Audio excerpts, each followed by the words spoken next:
여수시가 재정자금을 조달하기 위해 채권을 발행했습니다. 올해만 지방채를 3차례나 발행했는데 재정 여건에 대한 우려가 계속되고 있습니다.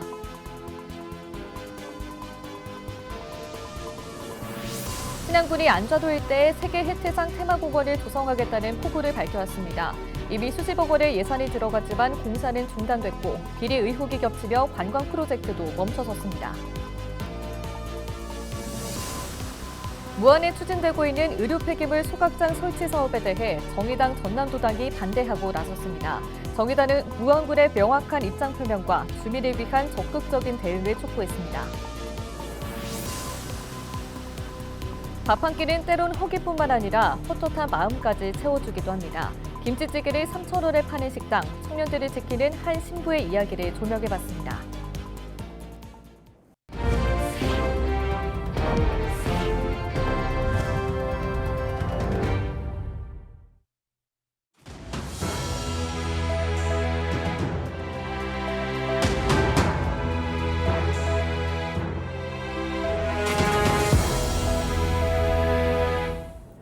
시청자 여러분 안녕하십니까? 헬로티비 뉴스입니다. 국가산단 침체 등으로 여수시의 살림살이가 나날이 어려워지고 있는데요. 그럼에도 추진돼야 하는 사업들이 있어 지방채 발행이 잇따르고 있습니다. 여수시는 문제 없다는 입장이지만 재정 여건에 대한 우려가 지속적으로 제기되고 있습니다. 보도에 송하영 기자입니다. 최근 여수시가 중림 심곡 배수지 증설 공사를 위해 지방채를 발행했습니다. 중림 일지구 도시개발 사업과 소재지구 택지개발 사업 준공에 맞춰 용수 공급을 위한 배수지를 증설하는 사업에 지방채 72억 원을 투입하겠다는 겁니다. 이를 포함해 올해 발행된 여수시 지방채 규모는 모두 882억 원. 여기에 기존 지방채를 합하면 여수시의 총 지방채 발행 규모는 1,300억여 원입니다. 여수시는 한 해 예산 규모를 고려할 때 관리 가능한 범위의 채무로 보고 있지만 재정 여건의 부담이 늘 것이라는 우려가 제기되고 있습니다. 지난 2023년 4천억 원이던 여수시 지방세는 2년 만에 30% 줄었습니다. 핵심 세목인 지방소득세가 여수산단 불황으로 크게 감소했기 때문입니다. 이렇다 보니 지자체 스스로 살림을 꾸릴 수 있는 능력, 이른바 재정 자립도가 뚝 떨어졌습니다. 2022년만 해도 30%에 달하던 여수시의 재정 자립도는 지난해 약 22%로 시 예산의 약 80%를 정부 교부금이나 보조금 등에 의존하고 있습니다. 결국 여수시는 재정 운용 여력이 크게 떨어진 상태에서 한 해 세입의 절반가량을 빚으로 메우고 있는 겁니다. 더 큰 문제는 이런 상황에도 사업 추진 지연 등 이유로 제대로 쓰지 못해 남겨지는 예산이 많다는 겁니다. 실제로 여수시의 2월액은 민선 7기 1,900억여 원에서 민선 8기 들어 3,000억여 원으로 증가한 것으로 나타났습니다. 전문가는 재정 효율을 높이는 구조 개선이 필요하다고 지적했습니다. 여기서 말하는 효율적은 좀 더 구체적으로 말해서 2월금 불용액을 더 없애게끔 행정을 깔끔하게 해야죠, 효율적으로.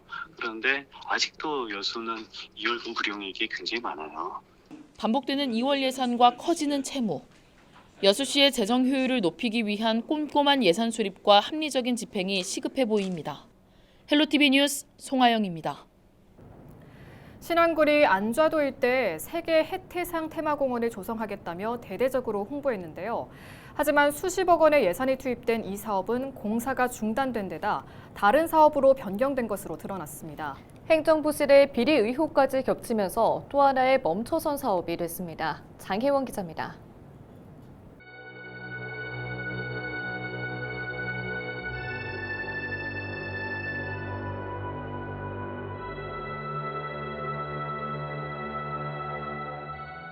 옳고 그름을 판단한다는 상상의 동물 해태.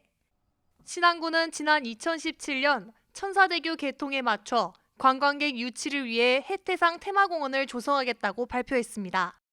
전시 예정 조각상만 3,900여 점, 군비 46억 원이 투입될 계획이었습니다. 그로부터 8년이 지난 지금 해태상 테마공원의 사업은 어떻게 됐을까?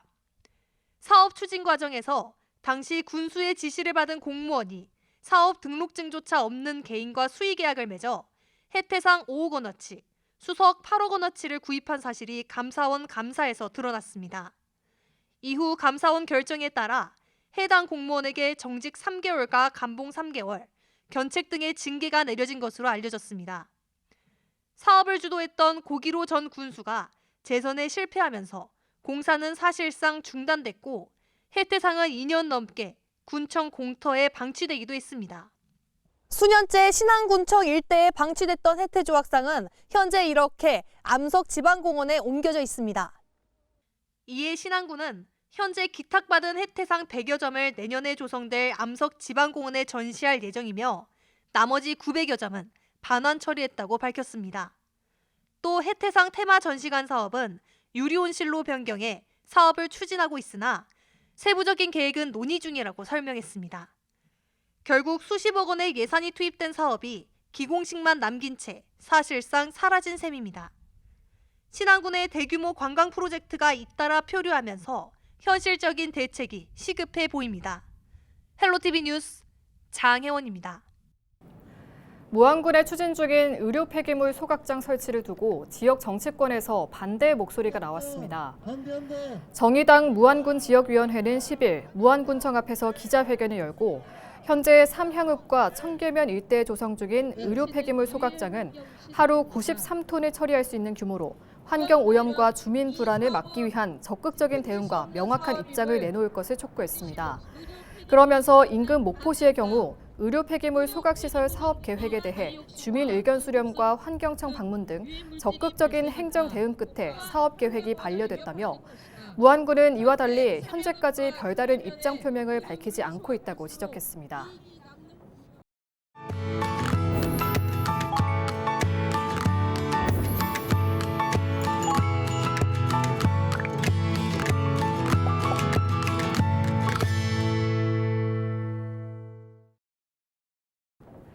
케이블 TV 공동기획 우리 동네 영웅 시간입니다. 밥 한 끼가 주는 힘, 단순히 허기만 채우는 게 아니라 마음을 나누는 일이 될 때가 있습니다.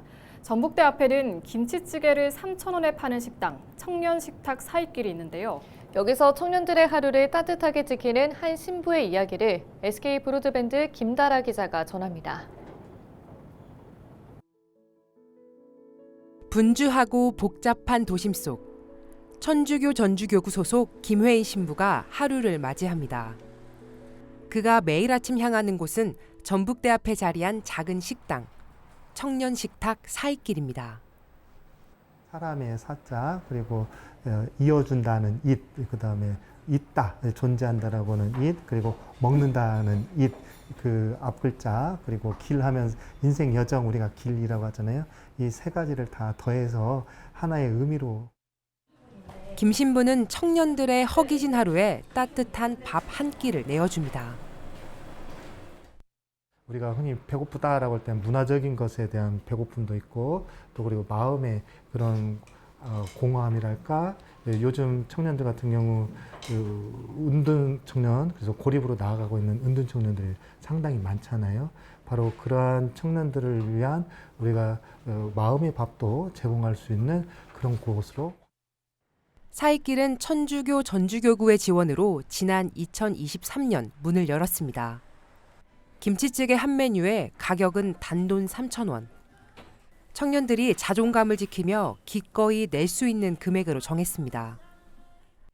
저렴해도 어느 하나 허투루 하지 않습니다. 고기며 두부며 넉넉하게 담고 밥과 반찬은 무한 리필입니다. 작년부터 알긴 알았는데 여기 올 일이 생겨가지고 처음 와본 것 같아요. 가격에 비해서 되게 양도 많고 맛있게 잘 먹었어요. 팔면 팔수록 손해지만 사익길은 문을 닫을 수 없습니다. 마음을 주고받는 이들이 있어서입니다. 아, 종교인이니까 하시는구나 이런 생각을 많이 했어요. 우리가 감당할 수 없다 하는 부분들이 분명히 있잖아요. 그런 부분도 신부님은 본인이라도 나서서 하겠다. 그래서 실제로 신부님이 그런 일이 있을 때는 주방에 들어가셔가지고 아침부터 저녁까지 다 일 맡아서 하시고. 기부와 봉사, 후원으로 쌓아온 3년. 따뜻한 밥 한 끼는 마음을 잇는 단단한 힘이 됐습니다. 3,000원 문화 아카데미와 무료 상담소, 영화제까지 청년들의 일상을 포근하게 만듭니다. 다른 사람들의 행복을 전해주는 대신에 제가 행복했고 지금도 행복하고 그래서 그렇게 기쁘게 보이는 것 같습니다. 이 작은 식탁을 지키는 모든 손길이 세상을 따뜻하게 데우는 영웅입니다. BTV 뉴스 김다라입니다.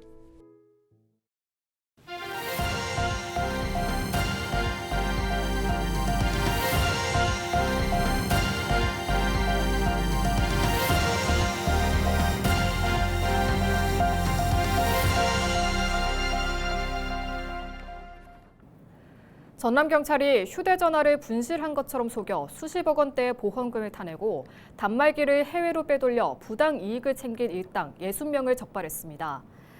총책 A씨 등 60명은 지난 2024년 11월부터 지난 6월까지 스마트폰 2,400여 대를 분실한 것으로 속여 보험금 46억 원을 가로챈 뒤 분실 처리된 단말기는 해외로 미수출해 37억 원 정도를 받아 챙긴 혐의를 받고 있습니다. 이들은 서울과 인천, 광주 등 전국 각지에 통신사 대리점과 대부업체를 운영하면서 소액 대출 광고로 휴대전화 명의자를 모집했고 스마트폰을 개통한 뒤 분실한 것처럼 꾸며 보험금을 탄 것으로 파악됐습니다.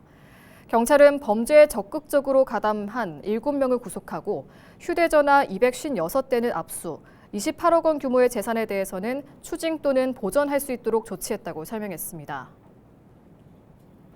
목포검찰이 2번에 걸쳐 경찰의 불송치 결정이 내려진 사건에 대해 보안과 재수사를 요청한 결과 혐의를 입증해 피의자를 불구속 기소했습니다. 광주지검 목포지청 형사 2부는 10일 술에 취해 지인을 폭행한 뒤 차량으로 다치게 한 혐의로 59살 A씨를 불구속 기소했다고 밝혔습니다. A씨는 지난 2021년 7월 20일 목포시 용당동의 한 거리에서 57살 B씨를 폭행한 뒤 면허 없이 차량으로 B씨의 발을 밟고 지나간 혐의를 받고 있습니다. 검찰은 당시 B씨가 출석하지 않아 피해자 진술 청취가 어려웠고 증거가 불충분하다는 이유로 경찰이 2번에 걸쳐 불송치 결정을 내린 사건에 대해 재수사를 요청했다고 설명했습니다. 순천 애니메이션 클러스터 조성 사업 예산 등을 놓고 조계원 국회의원과 노관규 순천시장의 갈등이 깊어지는 가운데 조 의원이 최근 노관규 순천시장의 입장 표명에 대해 비판했습니다. 조 의원은 지난 6일 노 시장의 LG엘로비전 인터뷰에 대해 선택적 변명으로 진실을 호도하고 있다며 국무회의 의결을 통한 최종 확정 전까지 정부 예산을 얼마든지 변경할 수 있다는 점 등을 고려할 때 애니메이션 클러스터 조성 사업 예산 증액 과정에서의 김건희 여사 개입 의혹이 남아있다고 꼬집었습니다. 노순천시가 국비를 포함해 총 349억 원을 들인 남문터 광장을 철거하고 애니메이션 기업 입주 공간으로 만들며 지방자치법과 공유재산법을 위반했다고 지적했습니다. 조 의원은 이 밖에도 노 시장의 신대지구 개발이익 환수 문제 등 의혹을 거듭 제기했습니다. 전라선 복선하와 SRT 증편 등 전남 동부권 핵심 교통 현안이 정체돼 있는 가운데 서동욱 전남도 의원이 도 차원의 적극적인 대응을 요구했습니다. 서 의원은 전남도 건설교통국 행정사무감사에서 전라선 KTX 이용률은 107%, SRT는 120%를 넘는 포화 상태임에도 복선하와 증편 계획 모두 진전이 없다며 익산에서 여수 구간이 단선으로 남아있는 한 열차 운행량 증가에는 한계가 있다고 지적했습니다. 또한 경전선 순천도심 지하화 사업의 경우 사업비가 7천억 원 증가하면서 타당성 재조사 대상이 되면 착공이 1년 이상 지연될 수 있다며 보성에서 순천 구간이 늦어지면 전체 노선 완공에도 차질이 생길 수 있는 만큼 도 차원의 적극적인 대응이 필요하다고 강조했습니다. 광주와 전남에서 가장 많이 적발된 대학 수학 능력 시험 부정 행위가 4교시 선택 과목 응시 위반과 반입금지 물품 소지로 나타났습니다. 광주 전남 시도교육청이 조사한 결과 최근 3년 동안 광주에서는 13건, 전남에서는 8건의 수능 부정 행위가 발생한 것으로 집계됐습니다. 부정 행위 유형별로는 4교시 선택 과목 응시 방법 위반이 11건으로 가장 많았고 휴대전화 등 시험장 반입금지 물품 소지가 5건, 시험 종료령 이후 답안 작성이 4건 등으로 뒤를 이었습니다. 이상으로 뉴스를 마칩니다. 시청해주신 여러분 고맙습니다.